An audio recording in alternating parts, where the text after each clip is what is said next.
Environment Research Network this year. So for those of you who don't know me, I'm Erica Carrion, currently a PhD student at the University of Melbourne School of Culture and Communication. So I'll be one of the moderators together with Oscar Tendoca Surquina Jr. Okay, so before for those of you who are joining us for the CERN discussion for the first time, I'll just briefly introduce what CERN is. So the Cities and Environment Research Network is a gathering of postgraduate scholars, PhD candidates, postdocs, and lecturers who are primarily based in Australian universities, research in the juncture of urbanization, the built environment, climate change and disaster, public act, learning environments, informality and allied fields as they relate to the Philippine and Filipino context. The discussion series actually last year started as our response to the ongoing global pandemic. So, okay, so we are giving for for the theme of today's webinar, which is the Indigenous at Home and Away, we are giving our two speakers 30 minutes each, and then we will allot a portion of our time after their presentations for question and answer. Okay. Okay, so let me just introduce our speakers for today. So first we have Ms. Roselle Pineda. So Roselle is a curator, researcher, educator, community worker, and artist activist. She is the founder and artistic curator of the community-based cultural organization Aurora Artist Residence Program in Space and the network of performance curators, Performatives. She teaches performance and community arts at the University of the Philippines, Diliman.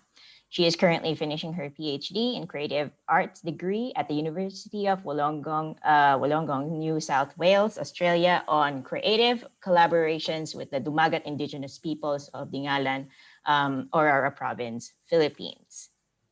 And our second presenter for today is Jose Kervin Cesar V. Calabias. He is an Igorot Kanay scholar from Baguio City, Philippines.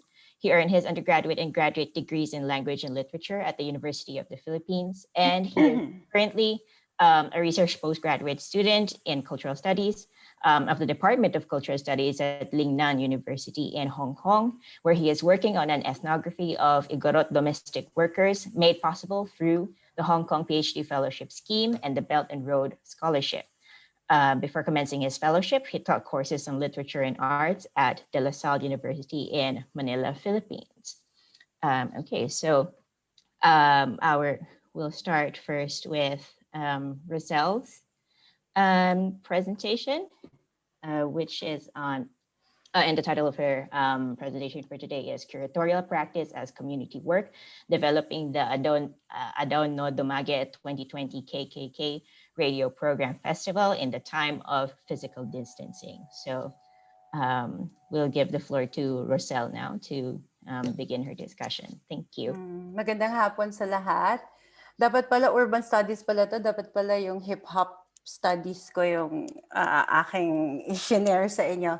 But I think most of you, I recognize some of the names that are here. So most of you were present during the conference. So I will, medyo ulitin ko ng konti, but in a video presentation, just to recap what the project is about. And but I will expound on certain things that I wasn't able to talk about in the conference, which is the methodology and the curatorial practice that I'm developing.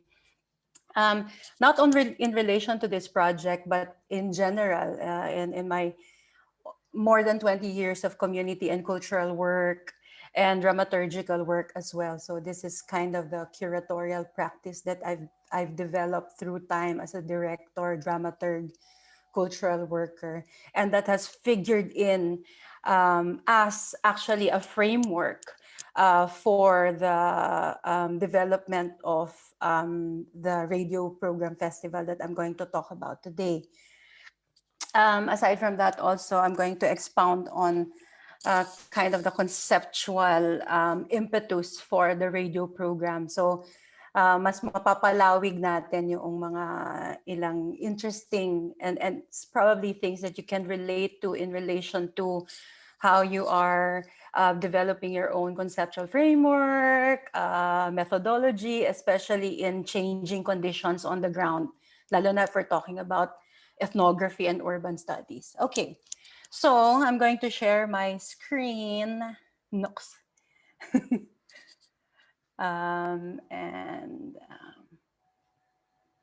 So as you can see, I've kind of revised a bit my title. So I'm focusing today on the curatorial practice as community work. In a way, I don't like the term case study, but in a way, the case study is the radio program festival. So I'm going to show you the video.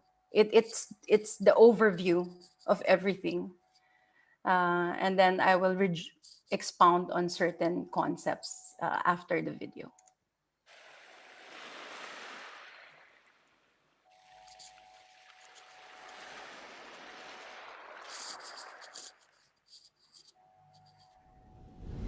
I begin here, where I stand, in honor of the Darawal people who are the traditional custodians of this land, and I give honor to their people's elders past, present, and emerging.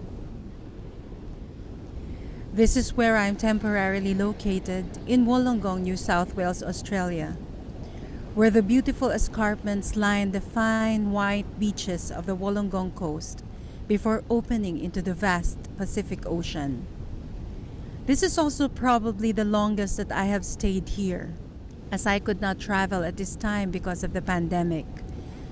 As my mind, heart, and all its other embodiments travel onto another edge of the Pacific Ocean, connected by this vastness, to a place with a similar topography of beautiful rock formations and escarpments and the sound, the heat of the tropics.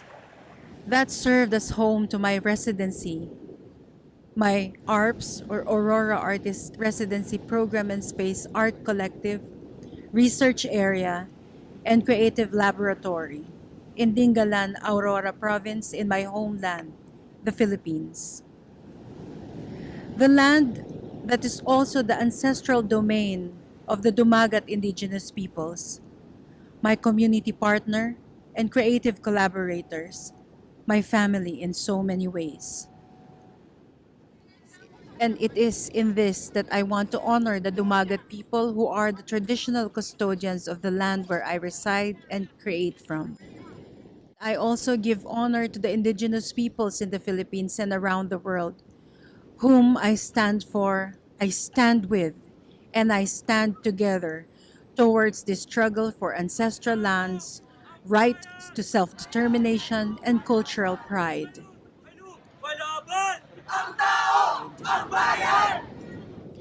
This research and creative journey had come a long way. From its preliminary query on the role of cultural research and cultural gatherings, such as the Domaget Day Festival, in empowering communities, it had been challenged time after time that caused many and prolonged delays in the fulfillment of the project. From ethical considerations, militarization in our area, community conflicts, and so on and so forth. This project had been a test of community work's time-based and fluid framework in order to deal with these challenges. The lengthy ethics approval process was not the end of the challenge. When finally plans were underway to travel back to our area of research and plan for the Domaget Day Festival 2020, COVID-19 happened, and the world as we know it came to a halt. There have been many responses, philosophers, creatives, in urging us to use this pandemic as a stimulus to transform. Philosopher Bruno Latour calls this a dress rehearsal for what is to come, UOW scholar Sue Ballard and Kristen Erickson calls for working differently together in order to transform. Indeed, a global challenge to make this world a better place. In Indigenous communities, the challenges that they were dealing with in their everyday lives in their communities, poverty, deprivation of basic rights and social services, and being driven away from their ancestral lands brought about by climate crisis, development aggression, and militarization continued on and even exacerbated during the pandemic.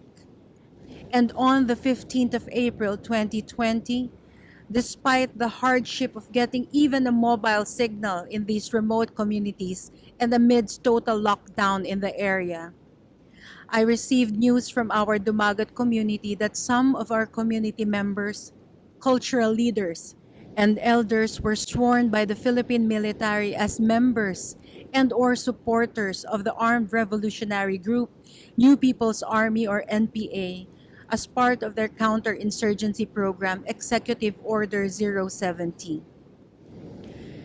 This was when I decided to forget about canceling, forget about halting, and I, along with our Creative Arts Collective at the Aurora Artist Residency Program and Spacer ARPS, sent out audio and video messages of hope to boost the morale of our community partners that we are with them, even if we are not allowed to travel and physically be with them to our area.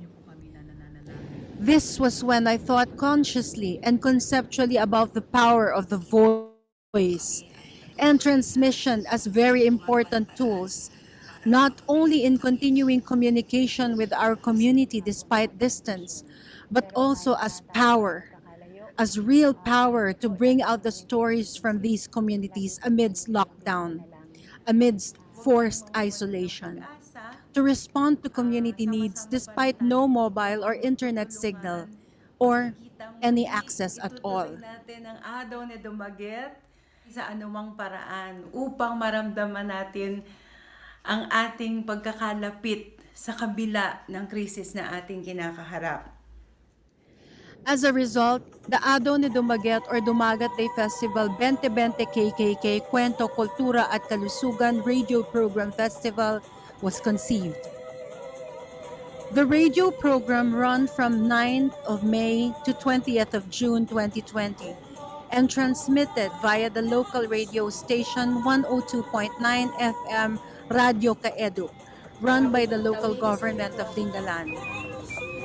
It was also aired via Facebook and also passed on as audio files to areas that were hard to reach, even through radio frequency.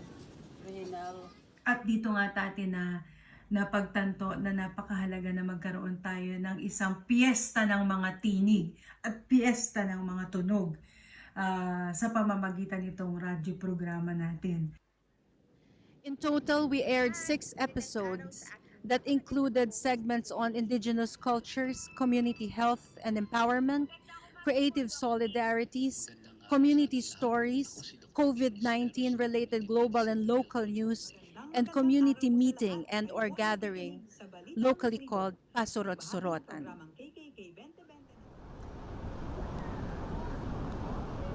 I am still in Australia, as I still could not travel, and our community partner is still on another edge of this vast ocean.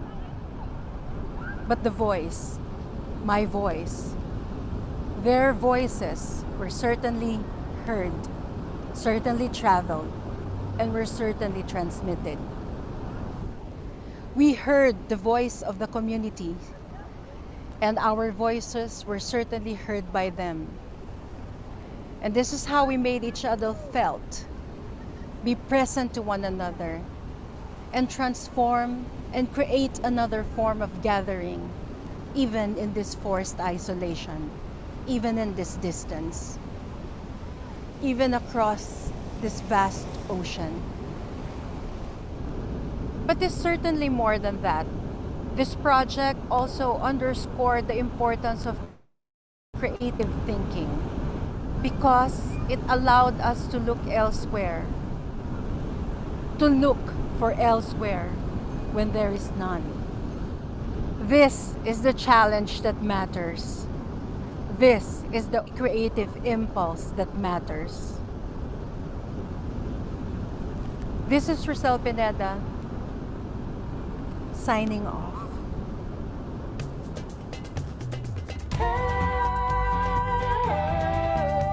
So, tapusin lang natin yung credits.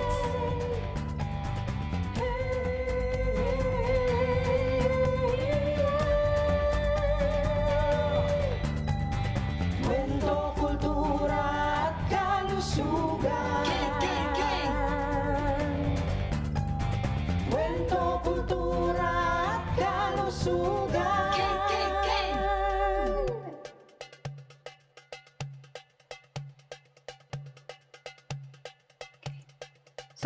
So that's the project. Tapos na. Tapos na yung presentation ko. Siguro I'm just gonna pick up on some of the concepts that were put out there, and also this is a practice-led research, you know. And when we say practice-led research, when you're the practice is ahead of certain framework. So when I actually write my dissertation, and I quote, for example, Jane Bennett or Karen Barad, this was not consciously used. These concepts were not consciously used in the making of the program. Rather, they're used now as an analytical tool for the program. So the exegesis is actually a kind of a new conversation or an iteration of the program, the radio program, not a written representation of it. So it's kind of hard also to explain that to even my supervisors, how the two iterations of the same project, the same process, differ and are similar to each other. You know, so I'm also kind of, if you want to ask me things about that later. You know? So, but when I was thinking, when we were sending those messages of hope for our Domaget community, and eventually we had to translate that to a lighter audio file so that it can be not transmitted, it can be passed on as an audio file message for the remotest communities that we are collaborating with. Again, just to pick up on the idea that's when I thought about the power of the sound and transmission and voice in kind of reimagining gathering and collectivity, and also acts of solidarity in the time of forced isolation. So I always was thinking about what Brandon Labelle was saying. Brandon Labelle is a sound scholar and also a sound artist. And he was talking about the idea of the relational phenomenon of sound. You know, that sound is always relational. You cannot have a sound without having a receiver with only a source. You always have to have a receiver at the other end. So in that sense, sound is always related to something. And also the experience of sound is always public, because you cannot experience sound just on your own internally. It's always kind of an out of self kind of experience, you know. So I kind of expounded on that idea that sound can be the main or primary tool or mode of relationship in the time of distance and forced isolation. And expounding on that, I was also thinking about ideas of new materialisms. I don't like the idea of post-human, but this is a very post-human kind of theory, in the sense that, for example, Jane Bennett, Karen Barad was talking about when we think about assemblages, when we think about assemblies or gatherings or places of curation. For example, you don't only talk about the human actants or agents in it. You also think about and consider the different actants that are present in that assemblage. For example, the atmosphere, the water. That's why there's a lot of like water element, and then mountain, and different sounds actually, and different presences in that assemblage. So that all plays in this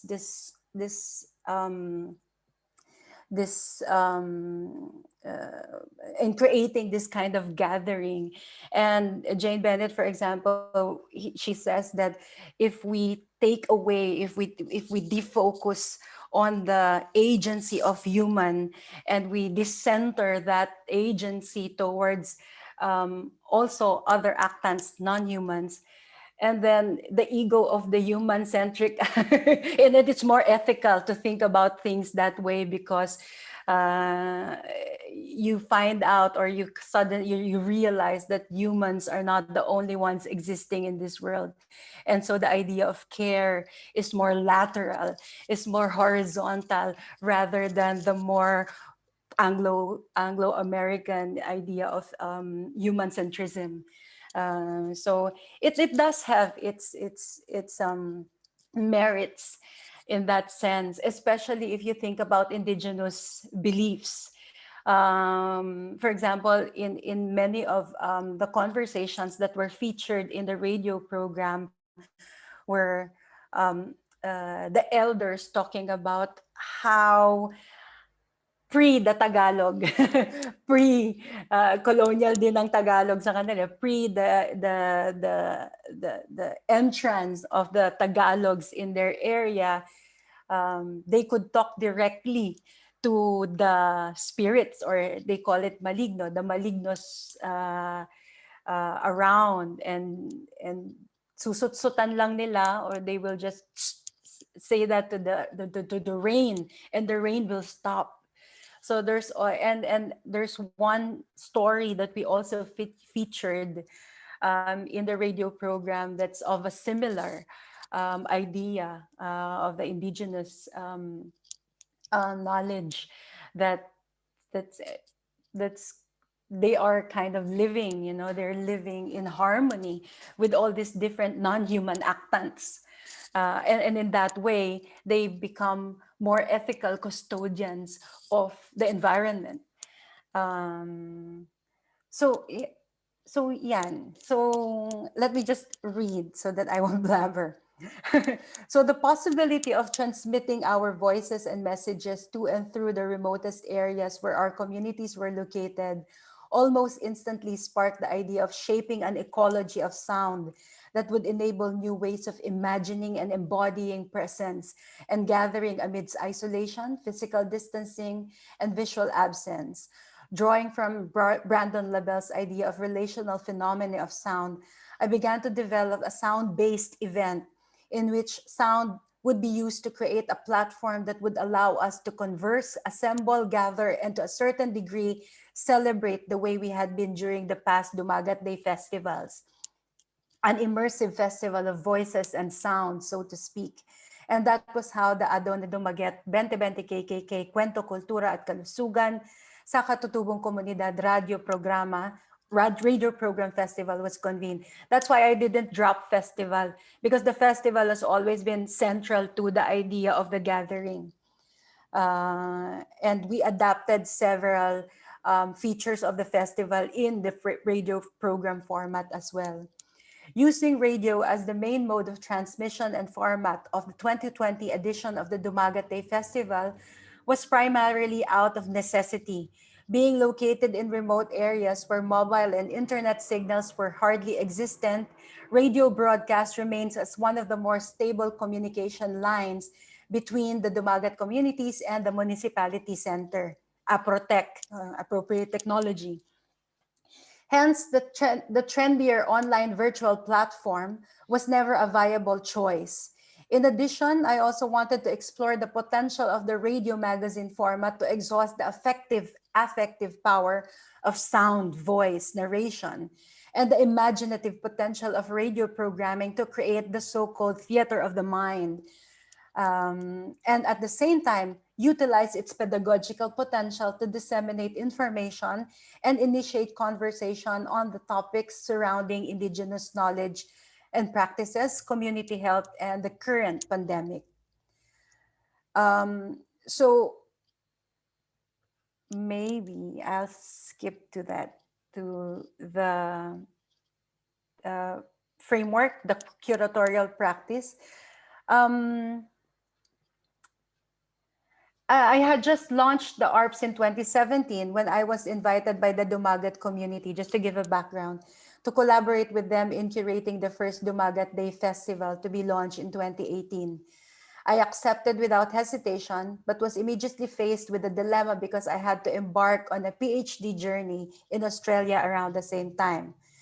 Throughout my 2-decade experience as a cultural worker and rights activist, mostly working with various indigenous peoples in the Philippines, including Cordillera, I developed a firm belief that regular community immersions is fundamental in building a trust relationship with community partners.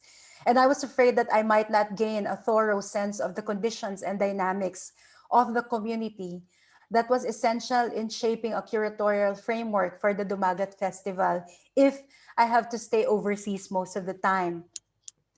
But what distance brought into my partnership with the Domaget, however, was what I call a keener sense of care, founded not only in caring for the people that you work with and tending to the relationships that were built in the process, but also being careful, full of care about the rhythms, bends, changing layers, changing players, unpredictable paces, ebbs and flows of and within the curatorial process.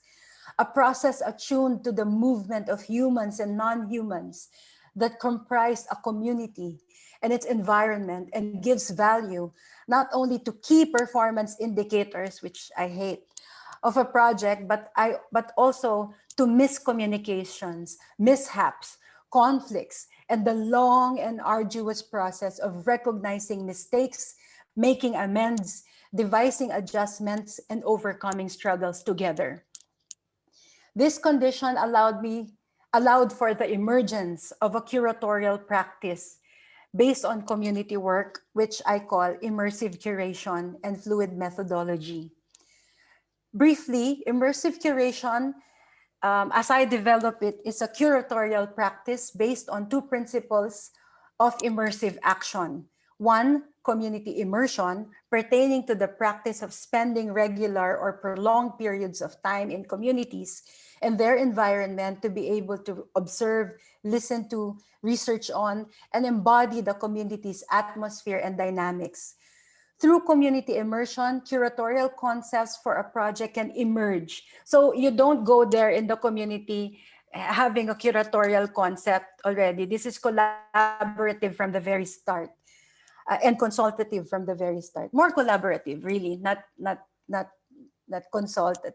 When you say kasi consultative, you have a preconceived notion already, and then you just consult the community. This is different because you really immerse, and then things emerge from it, from that practice. To develop curatorial concepts for a project can emerge and be developed within the various and varying actants within that said community, curatorial space, or assemblage, as Jane Bennett would say. And then the second aspect is immersive conversation, which is the process of intensive, super intensive conversation that is entailed in engaging and consulting the various participants within the creative curatorial practice, the communities, the collective, the audience sometimes, yes, but it's really more the collective and the communities involved in the process. Also vital to this curatorial practice is what I call fluid methodology, which actually was rejected at first by my supervisor. A collaborative fluid methodology is a collaborative and adaptive methodology based on the concept of fluidity.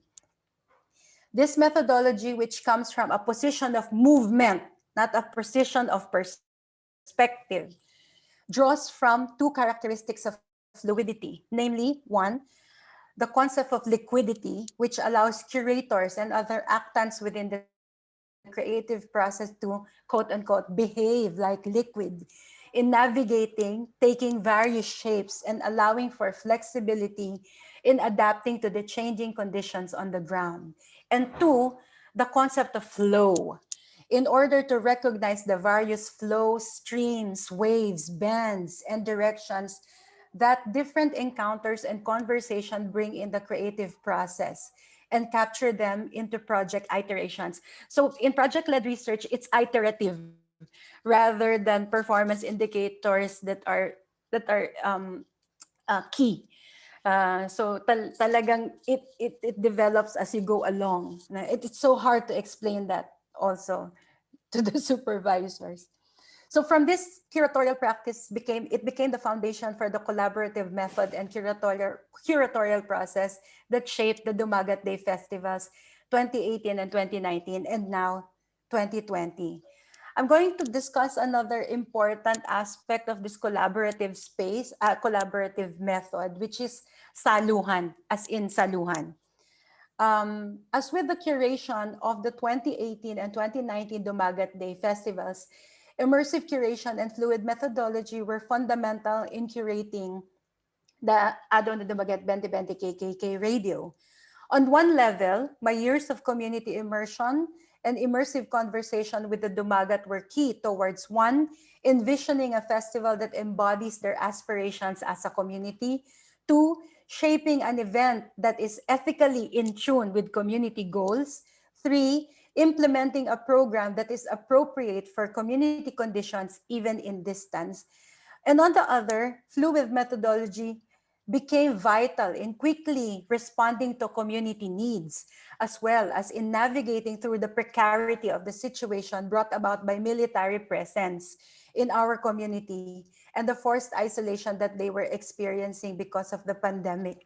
So it was hard to take on the usual idea of a political campaign because we're isolated from the community, and we know that whatever words that we put out there can make the community even more vulnerable. So in this sense, I use the idea of Edouard Glissant, opacity, the right to actually be a little bit obscure and opaque, and sound became a very important tool for this for lack of a better term, representing this complex language, this complex precarious situation on the ground, so that you're saying politically what's going on, but you're also kind of protecting the people, the communities that are still in that precarious condition. Roselle, Game, ano na ba? I just Sign na ba ako? you have 2 remaining minutes. Okay, sige. So tatapusin ko na lang tong saluhan. While there were many collaborative methods that would emerge from the curatorial practice, saluhan became a particularly important in the development of this radio project. Saluhan is a method of collaboration that I developed based on the Filipino word salo, which means to catch, to share, to gather. In practice, this means to have each other's back, to catch each other's back, to jam, like in a music jazz improvisation, to be caring and more empathic to each other's capacities, both skills-wise and dispositions, especially during the pandemic. And in producing the radio program, saluhan was a vital element for working collaboratively over asynchronous times and space, and amongst a diverse group of people. As a collective, community partners and participants in the creative process, saluhan allowed us to contribute our utmost best in terms of time, space, and skills, but also gave us the space and flexibility to catch each other's back, so we may complement each other's work, adapt to each other's style of work, and most especially to be kind, caring, and empathic, especially when asked and needed.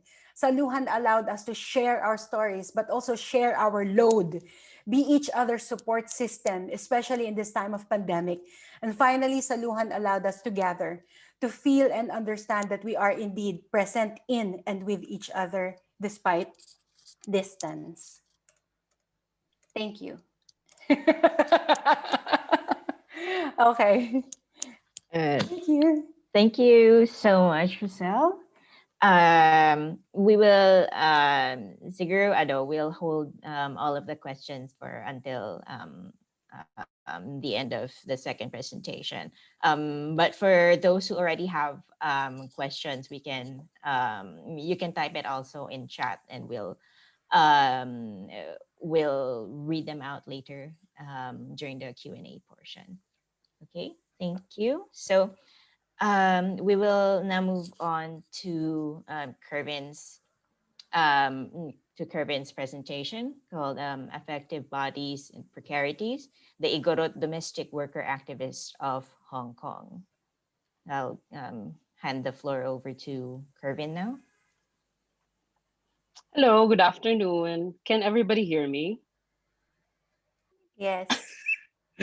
Okay, thank you. And can everyone see my screen? I'm just gonna Yes. assume that everyone sees that.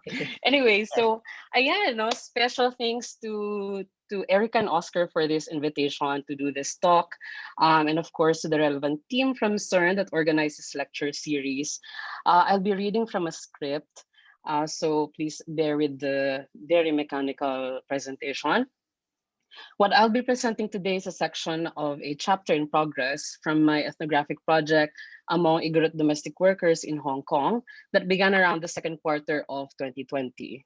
This chapter focuses on social media activism and mediatization of indigeneity and how this affects a predominantly land-based indigeneity or identity, an identity that is globally shared across indigenous peoples and communities. This section focuses on the historical, economic, and political vulnerabilities or precarities that affect indigenous bodies from the colonial period down to the martial law years that inaugurated Philippine global labor migration. So this sets the stage for domestic labor, and also, of course, what I'm going to talk about, Igorot domestic labor activism.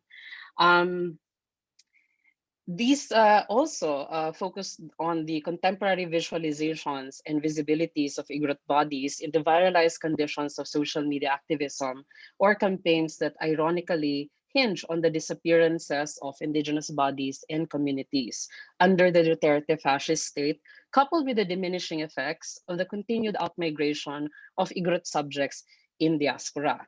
I'll be analyzing specific campaign materials such as social media publications of the Free Betty Belen, which you see in your screens now, and the Defend Windel Bulingit campaigns under the broader formation of the hashtag Defend Cordillera PH, which is an international multi-sectoral campaign that aims to gather support for Igorot and indigenous peoples organizations and their members that have always been under constant vilification and red tagging from state forces that arguably worsened during the Duterte regime. This section in my chapter also opens the possibilities for Igorot activism and its specific embodiments performed in the unique diasporic condition of Igorot domestic workers in Hong Kong. These I will attempt to illustrate broadly through analysis of bodies and materials and the ways in which embodied performances of online and offline activism of Igorot domestic workers affect contemporary indigeneity, domesticity, and migrancy. Before I begin, I think there needs to be this relevant backgrounder to who the Igorot is, where we are, what constitutes being Igorot.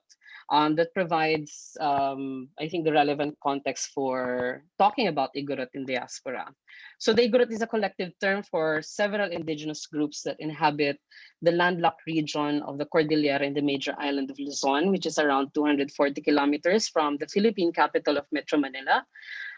According to Philippine studies scholar William Henry Scott, as a preliterate society before colonization, the Igorot did not keep any written record of themselves, and therefore any kind of pre-colonial history that we may have of them began from the point of Spanish contact, where we're celebrating, I think, 500 years ngayong araw. Tama ba? That's not a big deal for me anyway. Kasi hindi naman nagtagumpay ang mga Spaniards in colonizing us. Char. So Scott further argues that the discovery of the indigenous peoples of the North signaled the creation of the Igorot, which literally means people from the mountains. This is, the basic linguistic meaning of Igorot. Meaning from, it's a Tagalog prefix, an old Tagalog prefix, and then golot, which means mountain chains. So it literally means people from the mountain chains. And this came from the earliest Tagalog dictionary organized by, I think, Paz Tovera, that Tagalog scholar, which Scott references in this particular essay. And this people from the mountain chains term became a colonial construct. Like what I've said, the Spaniards did not really successfully occupy the Cordilleras, although they have established certain military detachments, but they didn't last long. So this made the earliest conception of the Igorot as an outsider, as a colonial construct that is always, of course, against or separate from the rest of the nation, which they call the Indio, or the Christianized or colonized natives. And this carried on beyond Spanish occupation, where Luisa Igloria, formerly Maria Luisa Aguilar Carino, argues that it became an othered identity, evident in some of her analysis of friar documents, foreigner travel journals, and other colonial records. Now, 4 decades of American colonization of the Philippines had the most profound impact on Igorot life and the consequent understanding of their indigeneity. Through benevolent assimilation, the epistemic transfer of the othered Igorot identity became more pronounced in various civilizing projects of the Americans, which focused on strategies that involved institutions taking advantage of the perfectibility of the uncivilized, unchristianized tribes of the North. While the Americans established schools and Protestant missions that formalized American colonization in Igorot speech and thought, other indirect methods of colonization that had lasting impacts on Igorot indigeneity and othering were these colonial photographs taken and proliferated by colonial officers, most notably Dean Conant Worcester, under the auspices of the Bureau of Non-Christian Tribes, among other colonial institutions. Now, these photographs of indigenous subjects often revealed them naked and or also standing and sitting in repose, sometimes with an American officer beside them to highlight the anthropomorphic differences, such as the indigenous subjects' height, size, and shape of head, hands, feet, clothing, and posture against the white colonial officer. These photographs illustrate how indigenous bodies became the conduit from which Americanization and imperial control, under the guise of anthropological taxonomy, furthered othering and American power over abjected indigenous subjects. And I think this is, a place where a lot of indigenous scholars are coming from, such as, or which made some scholars say that the research in the indigenous world's vocabulary is the dirtiest word. And this came from Linda Tuhiwai Smith's introduction of her groundbreaking work, The Colonial Methodologies. So research is indeed a very dirty word for us, and in the context of the Igorot, of course, not just dirty, but also violent. It did not just cause certain, misunderstanding of who the Igorot is, but of course, furthered the othering into its contemporary manifestations, such as some of the provinces in the Cordillera belong to the 20 poorest provinces in the Philippines. Now, the earlier proliferation of these photographs of these indigenous bodies from the Philippines did not just contribute to the overall exotic fascination for indigenous bodies, but also inaugurated the earliest diasporic adventures of the Igorot in several World's Fair and other exhibitions. Parang medyo touristy yun, World's Fair. But anyway, the World's Fair is it's a display of is the grossest display of imperialism in recorded history. And I think one of the major Igorot scholars argue that although there are many opportunities in the World's Fair where were displayed quite inhumanely. The reason why they say that this is the first diasporic labor migration of the Igorots, because some Igorots actually willingly participated in the World's Fair, and of course beyond, where they went to North America, even in Europe, and became a traveling circus of sorts. And they were paid. And well, based on the journals on record, they apparently enjoyed the adventure. And this is why it relates to the diasporic adventure, quote unquote, of migrant labor subjects. Um, this also puts our discussion into one of our most famous figure of modernity, which is the overseas Filipino worker. And the institutionalization of that labor, of course, stems from the dictatorship of Ferdinand Marcos in the 1970s, to address the demand for contractual work that produced not just labor, but also a national symbol of economic sacrifice, more popularly known as the OCW, or overseas contractual worker. And it became bagong bayani by the succeeding administrations, most especially during Cory's administration, where she actually said this in a public speech delivered to domestic workers in Hong Kong. So yung bagong bayani galing yan kay Cory Aquino, a liberal politician. So this renewed Filipino national identity of the OFW had in many ways revitalized the country post-martial law, and continues to do so, having reached a record high of 33.5 billion in personal remittances in 2019. This also reflects the continuing migrancy of Filipinos, apparently unaffected by the pandemic, where 2.2 million in 2019 migrated outside, and I think a little less than 2.1 million migrated in 2020. So I think the pandemic did not significantly affect the demand for migrancy. However, none of the current statistics available to us specifically figure the indigenous, specifically the Igorot. When you look at these statistical records from the PSA, it often would always reflect the geographic origin, coming from the Cordillera or whatever, but not really focusing on indigeneity. It's not a statistical category. And it cannot also be said that all of these migrants from the Cordillera are Igorots, because the Cordillera now is a kind of a melting pot of various subjects from the provinces, from the northern provinces. Now, this is where my particular research comes into relevance, as the growing narrative of sacrifice, motherhood, faith playing, which is predominant in Igorot, in domestic worker fiction, media, and of course research, fails to take into account how domesticity affects or relates to indigeneity, indigenous activism, and indigenous bodies. And of course, how domestic work is also participated by indigenous peoples. Um, Going back to my topic, so just a background on the Free Betty Belen movement. On October 25, 2020, Beatriz Belen, or Manang Betty, was arrested for illegal possession of firearms and explosives in her home in Tabuk, Kalinga. The 13 search warrants that led to her arrest accused the former spokesperson of Inabuyog Kalinga, the regional chapter of left-wing women's organization Gabriela, that she had in her possession 3 hand grenades. Immediately, several indigenous activist organizations online began posting calls for the immediate release and the scrapping of the trumped-up charges against the peasant woman leader. And this, of course, started the campaign for Defend Cordillera PH. Now, in the particular caption of this Facebook post that you see in your screens, this explains her arrest, where Manang Betty is, quote, a daughter, a mother, a wife, a grandmother. Now, a list of her roles as a woman precedes her indigeneity and activism. In many ways, this post highlights how one is made more vulnerable first as a woman before anything else. In the Cordillera, women have played an active role in shaping community life. To outsiders, the discrete gender roles and gender divisions of labor might seem a relegation of women to domesticity.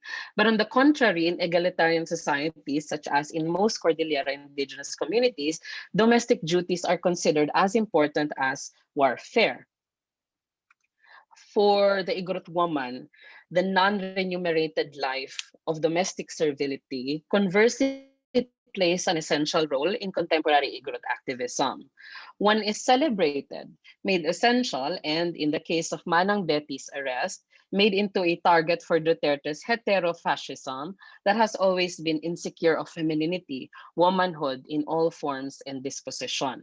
Manang Betty and Igorot domestic women activists take Caroline Howe's Best in Caroline Howe and Nefertita Diar pala tong chapter na to. So there are many references to the works of Nefertita Diar and the Caroline Howe in this particular chapter because they connected subjectivities of women from the perceived passive roles of women in the household and of course by extension in domestic labor migration into at least opening this agenda of possibilities that they can be more than the domestic. So Caroline Howe and Nefertita Diar did that for us.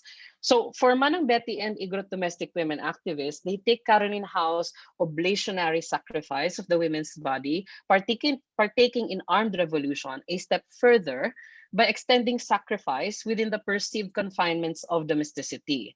This reflects the border crossing generally done by domestic migrants and their activism in Hong Kong, observed by Nicole Constable. But for Igorot women, the threshold is also a site of contradiction, firmly locating Igorot women within boundaries of contrasting notions of domesticity. Now, an example of this celebrated domesticity is in Igorot historical resistance, the case of Manang Petra Tanaw Makliing, not related to Makliing Dulag, Igorot martyr. Manang Petra is from Bontoc, from the village of Mainit, and she organized Igorot women to dismantle military camps and detachments of surveyors for the Chico Dam project in the 1960s to the 70s, using a strategic display of feminine physicality, bearing of breasts, chanting, and the threatening of squeezing your balls if you don't go away. Now, the bearing of breasts, the show of physicality, the display of this kind of avowed womanhood by Igorot women would necessarily cause Igorot men to hide in shame, which they strategically used to oppose Chico Dam struggle, literally using their bodies. For the literature buffs out there listening, this reminds us of a similar Greek play, yung comedy na Lysistrata. Ewan kong nosebleed natin yun. Di ba yung mga babae, they threaten their men we're not gonna have sex with you if you're not gonna stop this insane war. Di ba? So, but that's in the context of a play, a comedy. But in real life, si Manang Petra ang ating Lysistrata. Anyway, so this example of the chant here is recalled by a lot of activists until now as an example of how women celebrate their womanity, their womanhood, them being able to reproduce, be at the forefront of food production and security, and also of course at the forefront of ecological and environmental movement, which is the Chico Dam struggle essentially. Now,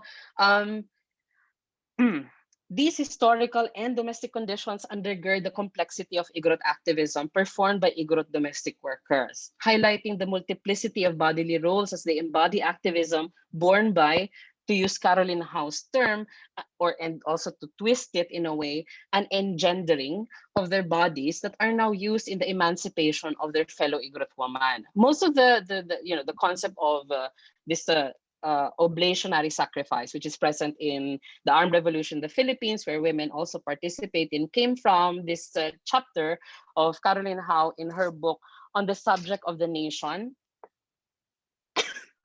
Tabi ko lang kasi, nakita ko, available in Ateneo Press. This particular chapter is entitled Engendering the Philippine Revolution.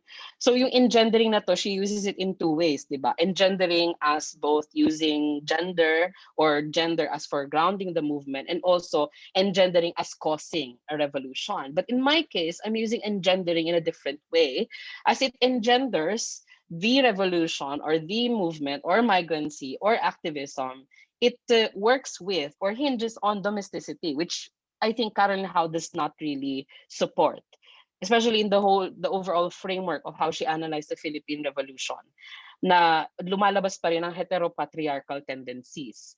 So, just to emphasize, in indigenous communities, of course, we are egalitarian communities until now, most of the communities until now, but that doesn't mean we are not, we are immune to patriarchal tendencies. I'm not also excusing indigenous communities in this regard. I'm just, referencing to a historical development or a relevant historical moment in indigenous history, particularly the Igorot. So this engendering of their bodies that are now used in the emancipation of their fellow Igorot woman, Betty Belen. These embodiments seen in the staging of online and offline reveal what Nefertiti Biar envisions as some kind of post-Fordist subjectivity. Kasi itong mga outmoded categories natin ng class, gender, mga ganyan na I think most of us know this, diba? Na parang this movement in cultural studies or in sociology or in basically in theory of or representational theory. We're trying to move from this very post-Fordist assumption na everything is engendered by economy, by class, everything is determined by economy, or lahat tayo class subjects. And therefore, kapag class subjects ka, you either fall into the privileged or the underprivileged. So Nefertiti Biar wants something more than that. And of course, other scholars along with her. That's why they focus on affect, on felt beings or embodiments, or in my case, affect and precarity as some kind of unlocking condition of a possibility of their subjectivity to be made transgressive, or at least that's what my research wants to do, along with other ethnographic observations. Now we're moving into this kind of transgressive indigeneity, an indigeneity that is no longer just hinged on land-based identities, but the fragmentation of land in the idea of the Igorot, as the Igorot is dispersed worldwide. So these embodiments are now opening this post-Fordist subjectivities that hopes to see within potent subjects and subjectivities of domestic labor. Now, in the case of Manong Windel Bulinget, ito medyo lurler tong kaso na to kasi when you read the articles on the Windel case, it would often just talk about how there's a murder case filed in 2019 of August or something like that. Pero kung titignan mo rin yung deep na or yung development ng kaso, it relates to certain tribal conflicts. Pero I'm not going to say that now kasi masyado siyang mahirap i-trace, but I'm just saying na yung kaso ni Manong Windel was brought about by deep schisms within indigenous communities na hindi tinatanggap yung narrative ng mga Igorot activists. By this, I mean that not a lot of Igorot communities or even municipalities accept that Igorots are activists. Kasi yun yung narratibo na nabubuo within left-wing indigenous resistance na because we repelled the Spaniards, because we demonstrated that kind of stewardship to land, that ownership to land or whatever, that we've demonstrated before during the colonial period, we are necessarily transgressive, we are necessarily activists or warriors of that kind of tradition. Therefore, any threat to land and identity right now is continuing that kind of history. And this is what indigenous activists are trying to weave in their own campaigns or in their political ideology. And not a lot of Igorots actually agree to this. Although they agree that the defense of ancestral land happened and also is necessary until now, they do not link it to any kind of, or they do not ascribe it to any kind of organization or movement. And that's where the schism happens. Kasi, syempre, most of these movements are left-wing, are ideologically Marxist, and are socialist-oriented. So, hindi comfortable yun sa mga ilang Igorot. And of course, ibang usapin na rin sa mga Igorot na troll ni Duterte. Kasi meron din naman. Ngayon, itong kay Manong Windel, other than yung ganyang condition that foregrounds all of these cases that we see right now, it also, at least weirdly enough, it portrays this or constructs and manufactures this conflict among indigenous peoples, because the murder charge of Manong Windel was him being accused of a murder of a lumad. So syempre napaka-komplikado nun kasi Igorot versus lumad yung nabubuong naratibo mula sa estado. And that's why the indigenous organizations were quick to react to this kind of blatant construction and manufacturing of cases na hindi naman totoo. Kasi sa Davao courts ito na file. At malayo naman si Wendell nung time na yun doon sa sinasabing murder ng isang lumad sa Davao. Anyway, itong kaso ni Manong Wendell illustrates the strategic use of perceived collective memory of Igorot struggle, which I just said, and also where most of these campaigns draw their support, such as prefacing to Igorot activism as continuing of colonial resistance and protection of ancestral land, of which Manong Wendell, along with other activists, are stewards of the struggle. Both Manong Wendell and Betty's case reflect how social media activism hinges on precarious viralization, that is the support gained from campaigns that reflect Indigenous crisis of the disappearance of bodies and communities. This converse relationship is aggravated by domestic labor migration that is equally diminishing of Igorot population. From these conditions, the Igorot body illustrates what I argue as their condition of double minorities or double minoritization in the context of domesticity, kasi they are minoritized in several aspects as well. But when it comes to domesticity, it's kind of complex kasi they hold this belief of domesticity as something that is celebrated and respected, and also conduct intimate labor or do domestic labor as some kind of servitude, or as seen by a lot of scholars, specifically, let's say Roselle Pineda, seeing it as global servants of late capitalism. Right? So yung ganyang double minoritization is some kind of an opportunity as well to see how certain subjectivities will be formed and developed or is already emergent.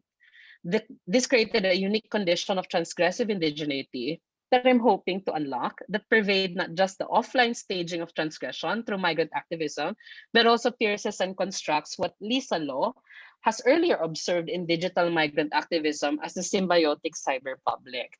And this came from her essay on NGOs in Hong Kong trying to stage activism in the virtual space. But in the case of Indigenous peoples, it's a little bit more nuanced, as the idea of land as well affects to their struggle. Now, as an update, panghuli na. As an update, Manong Wendell's case has already been repealed by the Davao Court, subject to review, and Manang Betty has been free since last February. However, in true fascist fashion, hindi na ititigil dyan ang ni Duterte. There are more cases pending, and this is now the current case that is being charged to Sara Dekdekan as she committed some sort of cyber libel. This was filed by, of course, a political opponent, and connects to so many things that I have already said. To this, we can only see to what extent can we draw on affect and transgression to address crisis. Sort of saying, kailan tayo, kailan natin titiisin or magtitimpe sa ganitong, continuous attack on the body. Diba? The body will break. Thank you.